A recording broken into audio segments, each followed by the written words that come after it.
tubahaye ikaze mwese abadukurikirana buri munsi kuri wa gatanu mu kiganiro cyacu cy'imbaraga z'amasengesho, abatuye ku migabane itandukanye yo ku isi, Burayi, Amerika, Aziya, Afurika yose, cyane no mu Rwanda. Tubahaye ikaze kandi muratumenyereye. Ndabizi ko mumaze kumenyera iki kiganiro cy'imbaraga z'amasengesho. Tubahaye ikaze rero, mudukurikirane mwumve iby'Imana igenda ikora mu bwami bwayo. So reka tumaze gusenga, reka tuganire ijambo ry'Imana. Reka dusome ibyakozwe n'intumwa igice cya 14 ku murongo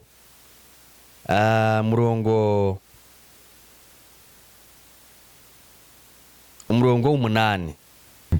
Haravuga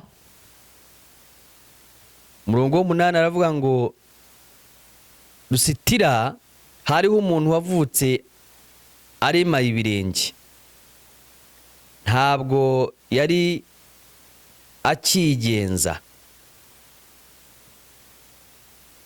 ntabwo yari yarigeze atambuka. Uwo yumvise Pawulo avuga, nawe amuhanze amaso abona ko afite kwizera kwamuhesha gukizwa. Avuga ijwi rirenga ati, byuka ahaguruke, ibirenge byawe weme. Arabandaduka, aratambuka. Abahateraniye bose babonye icyo Pawulo akoze, bavuga ijwi rirenga mu runyakureni bati, Imana zitumanukiye zishushanije n'abantu.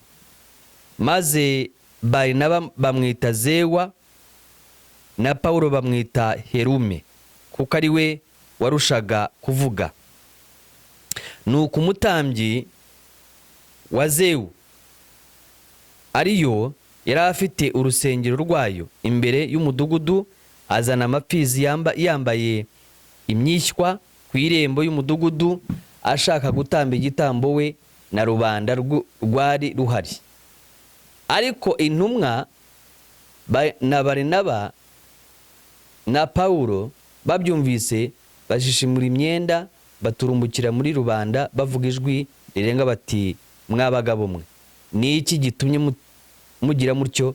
Natwe turi abantu buntu, tumeze nkamwe, kandi turababwira ubutumwa bwiza ngo mureke ibyo bitagira icyo bibamarira, muhindukirire Imana ihoraho yaremye ijuru n'isi n'inyanja n'ibirimo byose.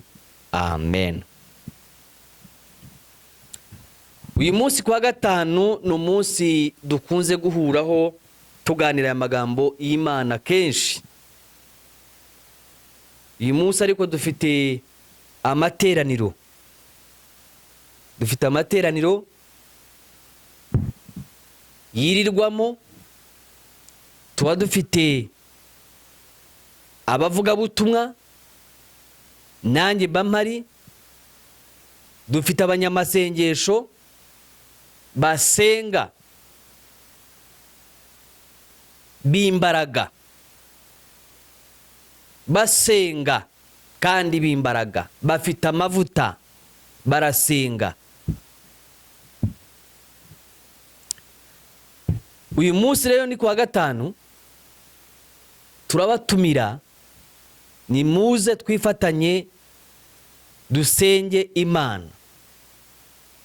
Ni amateraniro ya rusange turirirwamo twese nk'itorero. Aho muri Kanombe turabatumira,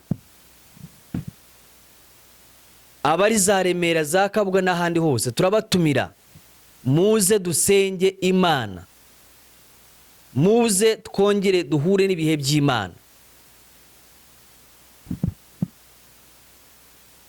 Uyu munsi rero Imana iduhaye ijambo ry'Imana, iduhaye ijambo rivuga ngo Pawulo ahagurutse ikimuga, cyavutse ari ikimuga. Bibiliya iratubwira ngo nuko Pawulo igihe yavugaga ubutumwa bwiza, izo mbaraga z'ubutumwa bwiza ziramanuka, ngo zimanukira wari umuteze amatwi, zimanukira ikimuga.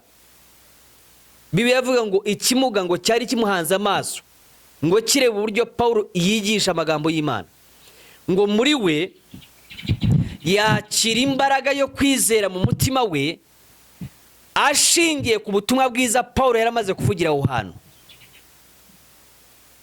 Agenda yihanisha abantu ababwira ngo abantu nimuve mu nzira z'ibyaha, mureke ibyaha, mureke ubusambanyi, mureke ubujura, mureke intambara, nimugarukire umwami Yesu aratanga ubugingo, arahindura, namwe nimuze kwa Yesu. Ngo agende avuga ubutumwa bwiza. Igihe yavugaga ubutumwa bwiza rero, ngo yahasanze umwana w'umusore ngo wavutse ari ikimuga, atabasha guhaguruka, atabasha kwigenza. Igihe ngo Pawulo yavugaga ubutumwa bwiza, ngo uwo mwana ngo yari amuhanze amaso amureba, ngo amanukirwa n'imbaraga yo kwizera, ngo yumva ko byashoboka yuko iyo Mana yamukiza ubumuga. Ngo akibitekereza byizera, Pawulo aramubwira ngo haguruka mu izina rya Yesu. Ngo arahaguruka, ubugomba mbari burakomera, arahaguruka aragenda. Ngo bituma ngo abantu baho ngaho bose ngo bahaguruka bagiye kuzana ibitambo kugira ngo babitambire Pawulo, ngo nawe agira icyo akora ku buzima bwabo. Ngo arirukanka yiroha muri bo, arababwira ngo ndi umuntu nkamwe, ntabwo ntandukanye namwe, ndi nkamwe. Noneho wabihuza n'abakozi b'Imana b'iki gihe cya none, biramutse bibaye nko kuri wowe, Imana iragukoresheje, ikimuga kirahagurutse. Nahoze mbitekereza navuga nk'ubu ngubu abaye nk'umwe muri twe b'iki gihe cy'uyu munsi turimo, Imana ikagukoresha ikimuga kigahaguruka, ntawe ushobora kongera kuzakubona n'undi munsi. Nta wundi wakongera kugukora mu biganza, nta wundi wakongera kukwegera. Ariko Pawulo ngo amare gukora ibyo bintu Imana imaze kumukoresha, ngo yirukankira mu bantu arababwira ngo ni ibisanzwe, ni ubuntu bw'Imana, erega nanjye ndi umuntu nkamwe.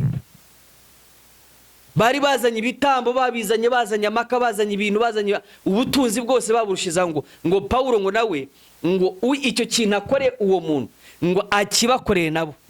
Ngo baturaho amagambo aravuga ati reka nimusubizeho ibintu byanyu, ndi umuntu nkamwe, ndi umuntu nkawe. Ayo niyo magambo abana b'Imana dukwiriye kuba twatunga mu mitima yacu no mu kanwa. Niyo magambo dukwiye gusanganywa, dukwiriye gutunga. Niyo magambo akwiriye kuba mu itorero meza, amagambo y'ubuzima. Arababwira ngo oya, ndi nkamwe, ubutunzi bwanyu sibwo nshaka, ahubwo naje ntumwe n'Imana kugira ngo mbwire abantu ubutumwa bwiza buhindure imibereho yabo, bakire bave mu byaha. Naho ntabwo naje gushaka ibintu.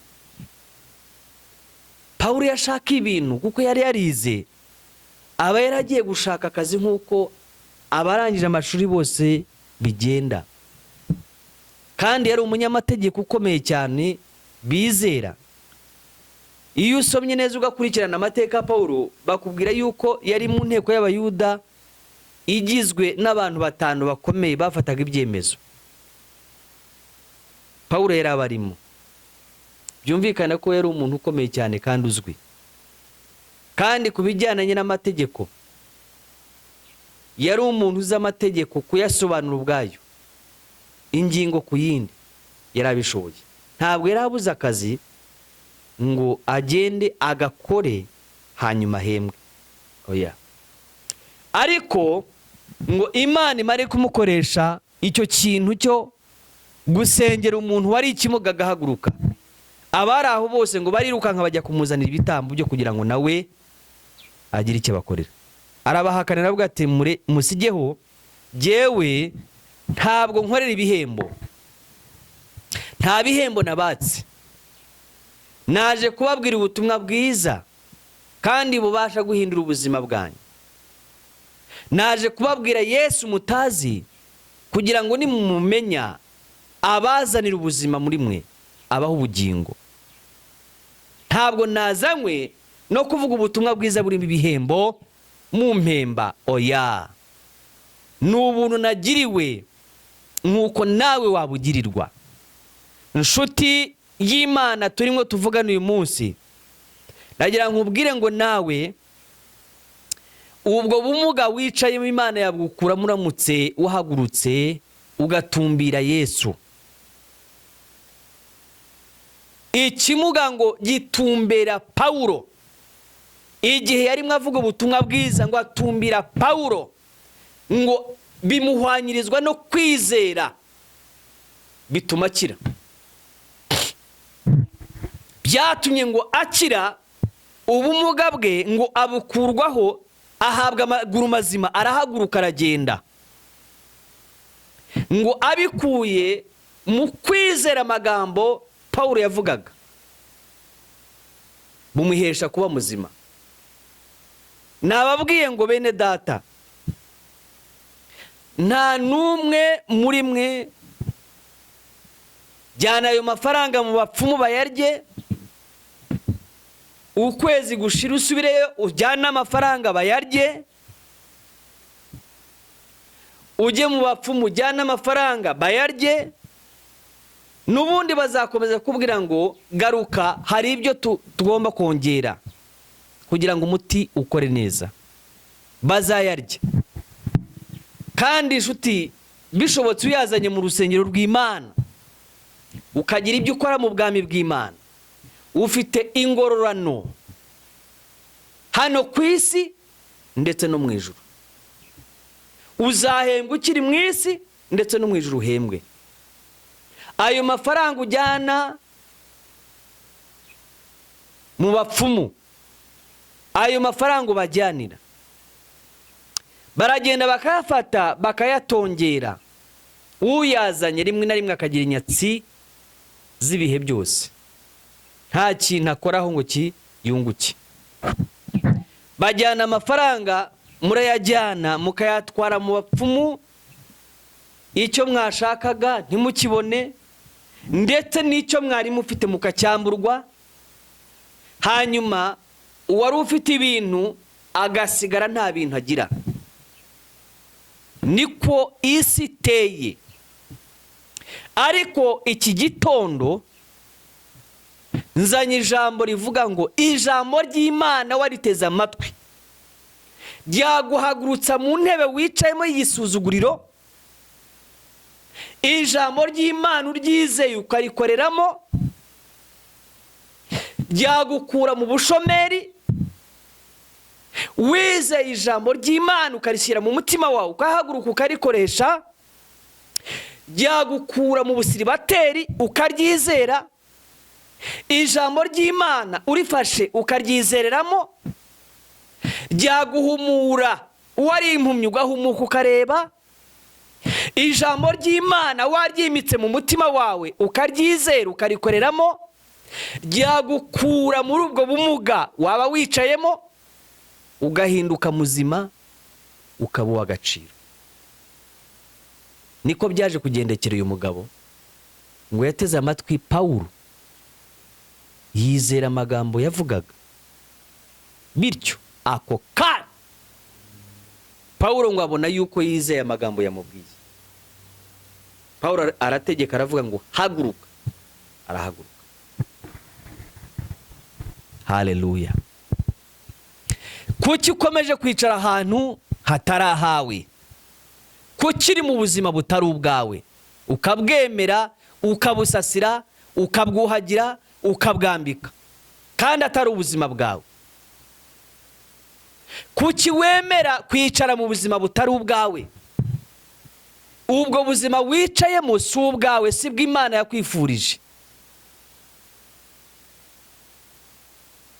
Imana ikwifuriza ibihe byiza, ibihe byose. Imana ikunda kubona uwayo yishima anezerewe. Imana ikunda kubona abantu bayo baguka bajya imbere, ndetse nabo bakaba umugisha w'abandi. Ntabwo Imana igira icyifuzo mu mutima wayo ngo uwayo ahora ari umukene, ari umushomeri, ari umutindi, ari umusabirizi, ari umutindi nyakujya. Oya, si ko Imana ibyifuza. Imana yifuza kuva mu bwiza bwayo ujya mu bundi bwiza bwayo. Rero Pawulo ngo ahagurutsa arimo avuga ubutumwa bwiza bwatumye buhindura benshi, ibimuga birahaguruka, impumyi zirareba, abandi ubuzima bwabo burahinduka bivuye mu ijambo ry'ubutumwa bwiza. Iri jambo twasomye ngo ageze mu gace kitwa Irisiti, ngo ahageze nkuko twavuga ngo reba agace utuyemo, ureba akarere wicayemo ukoreramo, reba akazi wicayemo, reba ubuzima wicayemo, naho hafite izina ryawo. Nawe hano twasomye hatubwiye ngo ageze Lusitira, ngo ahasanga umuntu wavukanye ubumuga, ngo atabasha kwikura ahari.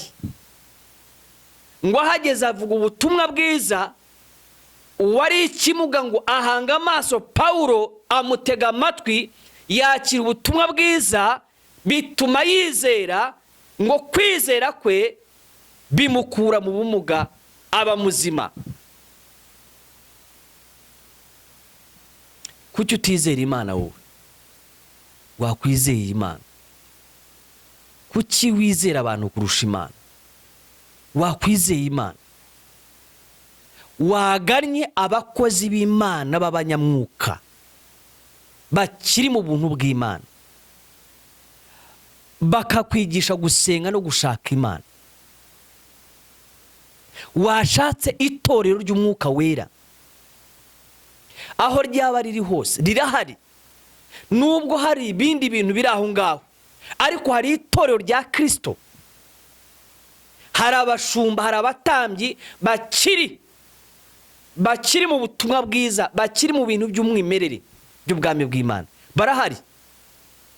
Hano muri Kigali barahari, mu byaro barahari. Hari abantu bagifite Imana, hari abantu bagisenga Imana. Hari abantu bakiyobora itorero bakariyoboza Umwuka Wera.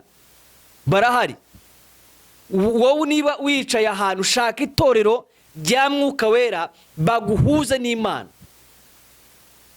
Ushaka Imana, wite ku magambo ya uyizere, uhaguruke, ukorere mu ijambo, urebe uko ubuzima buhinduka.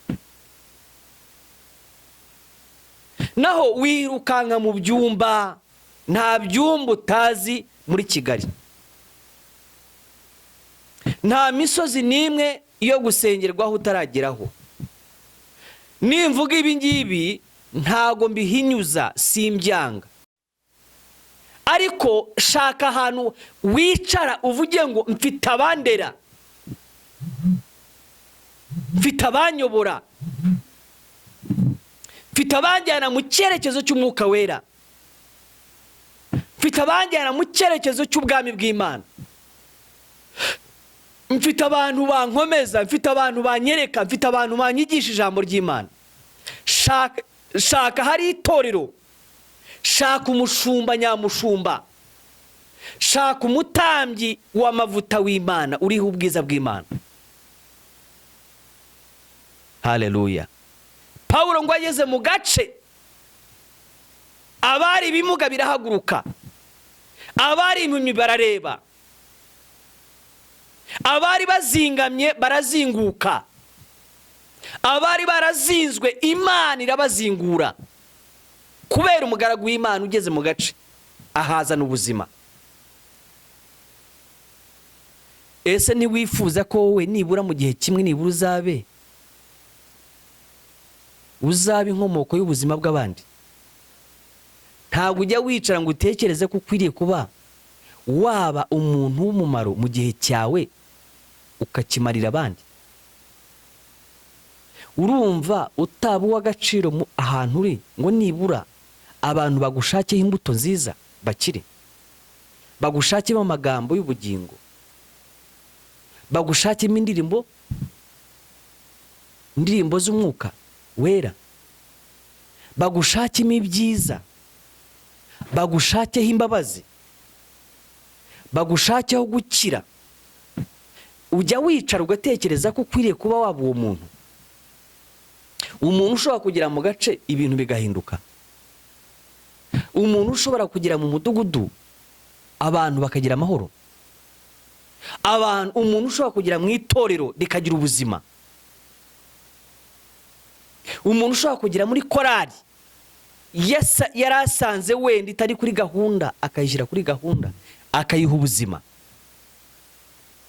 Wagera ahantu mu itorero muri umuntu runaka department baguhaye wageramo ukayiteza imbere. Ntushaka kuba umuntu w'umumaro. Ushobora kuba uri umusore ariko wagira agaciro mu bandi, wagira umumaro mu bandi. Ushobora kuba uri umugabo ukaba uw'umumaro, wahutuye, wahusengera mu gihugu cyawe, ahantu mu kazi ukora ushobora kuba uw'umumaro. Ariko biragatsindwa kuba watura ahantu ntuhamara iminsi bakakwirukana ngo aragoranye. Biragatsindwa kugira mu itorero nturemaremo amezi 2, wajya mu kwezi kumwe ugatangira kuzana intambara n'amakimbirane ugasohoka. Biragatsindwa kuba uri ahantu mu gihugu ukazana umutekano muke mu gihugu bakakigusohoramo. Ariko Paulo ngo agera ahantu ubuzima buraza, agera ahantu ibimuga biragenda, agera ahantu impumyi zirahumuka, agera ahantu bamenya Yesu ko ariho, agera ahantu bashaka kumenya Paulo nindi, agera ahantu amateka arahinduka y'aho hantu. Wabyifuje wese, wabishatse ko bishoboka, nta handi ni muri iki gitabo cya Bibiliya. Shaka ijambo, shaka mu maso h'Imana, shaka ubwiza bw'Imana. Imana irabikora. Imana iyo wiziritse ku Mana urayibona, iyo utindanye n'Imana urayibona, iyo ushatse Imana urayibona. Va ku magambo y'abantu hanze aha ngaha y'urucantege, tera umugongo ibyo wumva hanze aha ngaha, shaka Imana. Va mu bapfumu, va mu ndagu, va mu guterekera, va mu kubandwa, va mu kwirukanka mu bahanuzi. Oya, reka, tera umugongo ibyo bintu, shaka Imana izakwiyereka nawe. Si impakana ko abahanuzi batariho, barahari, ariko harimo benshi bamaze kwandura, isi maze kubanduza. Ndakwingingira mu Kristo, shaka itorero ry'umwuka wera huriri rijyemo. Shaka umushumba mwiza ukibarizwa mu mwuka wera agushumbe. Rero ndimo nagiye nagera ku musozo, ndifuza ko niba wari ikimuga Imana igukoreho. Ushobora kuba wari ikimuga mu mwuka, ariko Imana yaguha imbaraga ugahaguruka. Ushobora kuba wari impumyi muri ubu buzima bw'ubu bwami, ariko Imana igukore ku maso urebe. Ubwami bw'Imana ukorera bufite inyungu, bufite icyerekezo. Ubwami bw'Imana burimo umunezero, burimo imbaraga, burimo byose. Ndakwifuriza buri muntu wese udukurikirana, shaka Imana ku giti cyawe, garukira Imana. Wenda hari ibyakugushije biturutse mu bandi kandi babeshyira Imana, ariko Imana y'umuntu yayishakiye ku giti cye urayibona, urayibona. Rero ndaguhamagaye, niba utuye hafi muri Kanombe, ukaba utuye za Kabuga, za Masaka, tuye hirya no hino hano hafi mu mujyi wa Kigali, ndabahamagarira muze dusenge dufatanye gushaka Imana. Njya nkunda kubwira abantu nkababwira ngo ntabwo nzigera mvuga Imana itari yo, nzavuga Imana yaremye abantu ikarema ibintu. Nzavuga Yesu, kandi kumuvuga kwanjye ntabwo nzigira nkena, kandi sinzashakisha Imana ngo nyishakishe mu buryo butari bwo, nyibwire abantu mu buryo butari bwo, ntangire kwaka abantu amafaranga n'ibindi bisa nabyo, mbeshya mpanura ibitari byo, never sinshobora kubikora. Nzakorera Imana, nzavuga ubutumwa bwiza, nzavuga ijambo ryayo ry'ukuri ndikubwire, nzakomeza kurikubwira, nzakomeza kurikwigisha kugeza igihe uzumva ko ari ukuri. Muve mu nzira zitari zo z'ibinyoma zibeshya, mushake Imana, n'abakiri mu buntu bwayo mubashake mubagane. Turi Kanombe rero, munsi ya sekiteri,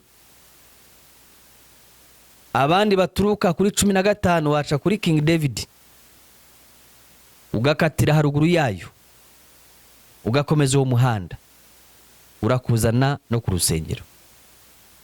Karibu, tubahaye ikaze. Kuwa gatanu twirirwamo, tuba dufite ibihe byiza, noneho tugataha saa 10, abantu bagasubira mu macumbi yabo. Saa 3 neza z'ijoro tukagaruka. Dufite overnight nziza, turara dusenga, buri muntu wese asenga ahamagara Imana. Turagushishikariza nawe, sohoka mu nzu, va ku gitanda aho waryamiye, nta musaruro wabyo, vayi dushaka Imana. Muze Imana ibashoboze bakingura imiryango, kandi buri muntu wese ukuboko kw'Imana. Niba hari ubumuga bw'ikintu runaka wari ufite, Imana ikugenderere, ikubohore ubwo bumuga, Imana ibukwambure. Ubumuga bwose waba ufite mu mubiri, ubumuga waba ufite mu kazi, ubumuga waba ufite mu kwizera Imana, ubumuga bwose waba ufite uyu munsi, Imana ikugenderere. Imana nsenga, Yesu Kristo namenye, akugenderere kandi akubohore, agukureho ubwo bumuga. Rero ndashoje, Imana ibampere umugisha kandi mutware ijambo ry'Imana. Imana ikubohore kandi gukize nk'uko Paulo nawe yageze ahantu ubuzima bukaza, nawe Imana iguha ubuzima bwuzuye kandi gukize, ikubohore kandi kwiyereke, inezeze umutima wawe n'umuryango wawe. Imana ibaho umugisha rero, ndumva twasoreza aho ngaho. Shalom.